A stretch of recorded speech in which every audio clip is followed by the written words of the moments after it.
السلام علیکم ورحمۃ اللہ وبرکاتہ۔ سیرت النبی صلی اللہ علیہ وسلم سیریز میں آپ سب کو خوش آمدید۔ بسم اللہ الرحمن الرحیم۔ آثار نبوت کا ظہور، حضرت جبریل علیہ السلام کی آمد اور آپ کا اضطراب۔ عمر مبارک کی 40ویں بہار شروع ہو گئی۔ اب آپ صلی اللہ علیہ وسلم پر وہ حقیقت کھلنی شروع ہو گئی جس کی آرزو میں آپ صلی اللہ علیہ وسلم جی رہے تھے، جس کی برسوں سے تلاش تھی اور جس کے لیے آپ صلی اللہ علیہ وسلم انتہائی بیتاب تھے۔ سال ہا سال کی عبادت اور ریاضت سے روح میں روشنی پھوٹ پڑی تھی۔ دل آئینہ کی طرح چمک اٹھا، باطن ایکایک دمک اٹھا اور آپ صلی اللہ علیہ وسلم پر ہدایت کا الہام ہونے لگا۔ آپ صلی اللہ علیہ وسلم کو سچے خواب نظر آنے شروع ہوئے۔ ان سے آپ صلی اللہ علیہ وسلم پر حقیقت کھل گئی۔ تاریکی کے وہ پردے تار تار ہو گئے جنہیں چاک کرنے کے لیے آپ صلی اللہ علیہ وسلم بے چین تھے۔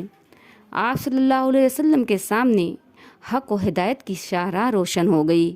آپ صلی اللہ علیہ وسلم نے خواب میں دیکھا، دنیا کی رنگینی 4 دن کی چاندنی ہے، یہاں کی راحتیں اور لذتیں وقتی اور فانی ہیں۔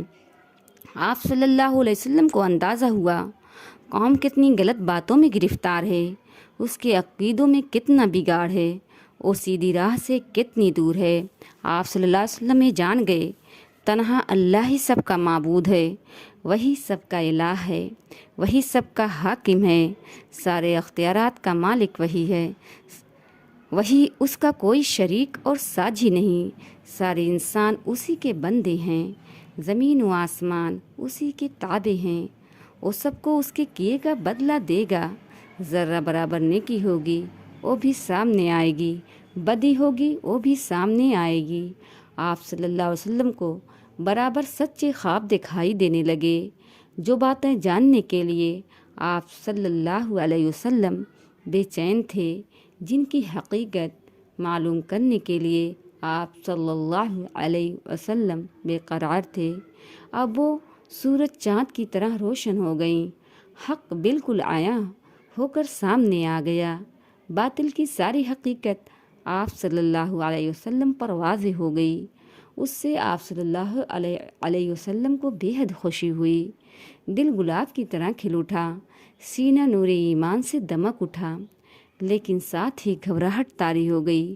آپ صلی اللہ علیہ وسلم کو ایک زمانے سے حقیقت کی تلاش تھی۔ اس حقیقت کو پا کر آپ صلی اللہ علیہ وسلم کو بے پناہ خوشی ہوئی، لیکن اس کا اعلان کرنے پر قوم کا کیا رویہ ہوگا، یہ سوچ کر آپ صلی اللہ علیہ وسلم گھبرا اٹھے۔ خوف سے دل لرزنے لگا۔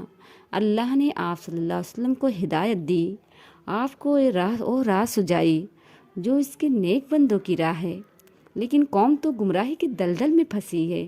اسے ہدایت کی شاہراہ پر کون لائے گا؟ باطل سے اسے بیزار کون کرے گا؟ حق کو اس کے دل میں کون اتارے گا؟ جب خواب صبح کی طرح روشن ہو جاتا، اس کی تعبیر کھل کر سامنے آ جاتی اور نامعلوم باتیں بھی معلوم ہو جاتی تو آپ صلی اللہ علیہ وسلم فکر مند ہوتے اور ذہن میں طرح طرح کے خیالات گونجنے لگتے۔ آپ صلی اللہ علیہ وسلم نے خدیجہ کو سارا حال سنایا، دل پر جو بیت رہی تھی وہ بھی بتائی۔ خدیجہ نے ساری باتیں توجہ سے سنی، پھر آپ صلی اللہ علیہ وسلم کی ڈھارس بدھائی۔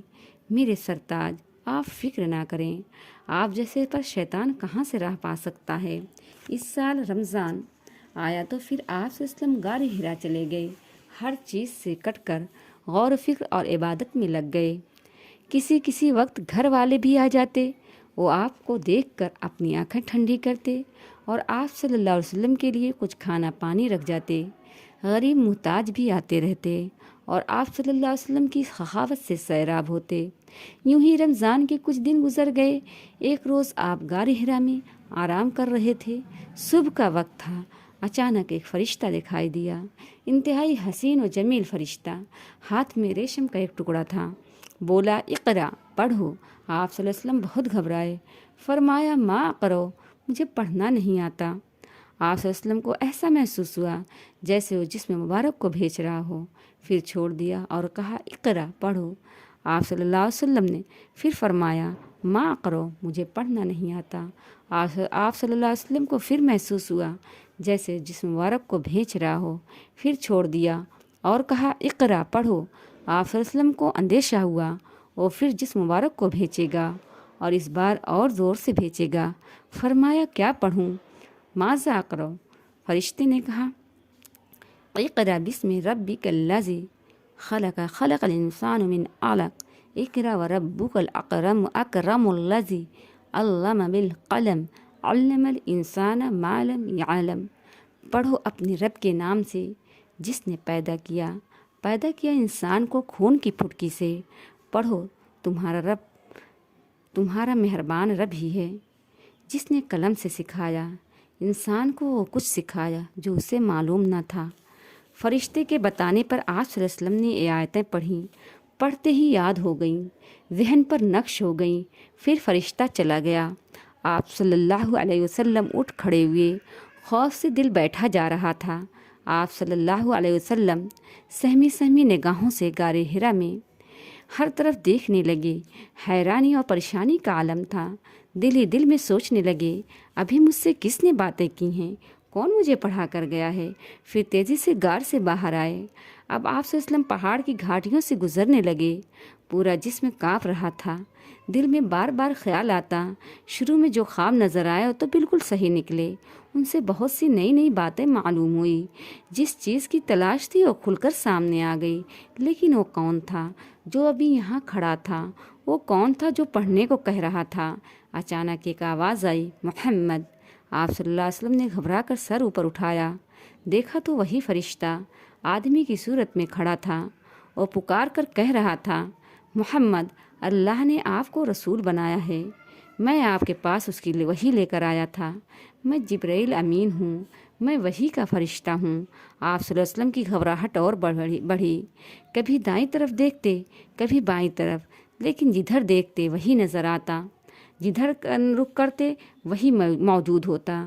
آگے بڑھیں یا پیچھے ہٹیں، نظریں نیچی کریں یا اوپر اٹھائیں، ہر طرف اور ہر جگہ وہی تھا۔ بہت دیر ہو گئی۔ آپ صلی اللہ علیہ وسلم یوں ہی کھڑے رہے اور نہ جانے کیا کیا سوچتے رہے۔ ادھر بی بی خدیجہ نے غار میں آپ صلی اللہ علیہ وسلم کے پاس آدمی بھیجا۔ آپ صلی اللہ علیہ وسلم وہاں نہ ملے، رشتہ داروں کے ہاں دکھوایا، وہاں بھی نہ تھے۔ یہاں وہاں آدمی دوڑایا، لیکن نہ ملنا تھا، نہ ملے۔ پھر فرشتہ چلا گیا۔ آپ صلی اللہ علیہ وسلم خدیجہ کے پاس آئے، خوف سے لرزتے ہوئے، پسینے میں نہائے ہوئے۔ آتے ہی فرمایا، مجھے کچھ اڑا دو، مجھے کچھ اڑا دو۔ بی بی خدیجہ نے چادر اڑا دی۔ آپ صلی اللہ علیہ وسلم کی یہ حالت دیکھ کر وہ گھبرائیں۔ دل میں خیالات امڑنے لگے، کیا آپ کی طبیعت خراب ہو گئی؟ کیا تب لرزہ ہو گیا؟ کیا کوئی آفت آ پڑی؟ جب کچھ سکون ہوا، خوف کچھ دور ہوا، جسم کی کپ کپی میں کمی ہوئی، تو حضرت خدیجہ نے پوچھا، آپ تھے کہاں اور آپ کو کیا ہوا؟ آپ صلی اللہ علیہ وسلم نے ان کی طرف دیکھا، نظروں سے بے چارگی ٹپک پڑ رہی تھی۔ فرمایا، خدیجہ، میں تمہیں کیا بتاؤں مجھے کیا ہوا؟ پھر جو کچھ دیکھا وہ بیان کیا۔ بی بی خدیجہ تھی بہت ہوشیار، یہ باتیں سن کر ذرا نہ گھبرائیں۔ انہوں نے آپ صلی اللہ علیہ وسلم کو بہت ہی عزت کی نظروں سے دیکھا، چہرے پر یقین و اطمینان کی مسکراہٹ تھی۔ انہوں نے آپ صلی اللہ علیہ وسلم کو اطمینان دلایا، بولی، میرے چچا کے بیٹے خوش ہو جائیے، جو کچھ کر رہے ہیں کرتے رہیے۔ اس ذات کی قسم جس کے ہاتھ میں خدیجہ کی جان ہے، جو کچھ آپ صلی اللہ علیہ وسلم نے دیکھا ہے اس میں گھبرانے کی کوئی بات نہیں۔ اگر آپ اس امت کے نبی نہ ہوں گے تو اور کون ہوگا؟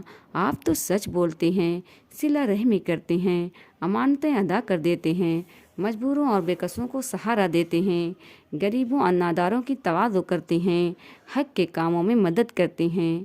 اللہ آپ کو کیسے ضائع کر سکتا ہے؟ خدیجہ کی ان باتوں سے آپ صلی اللہ علیہ وسلم کی ڈھارس بدھی، آپ کی بے چینی دور ہوئی، چہرے مبارک خوشی سے تمتما اٹھا۔ آپ صلی اللہ علیہ وسلم نے اس دلجوئی پر ان کا شکریہ ادا کیا، پھر آنکھیں بند کر لیں اور سو گئے۔ سبحان اللہ، کتنی زبردست، کتنی اچھی بیوی تھی۔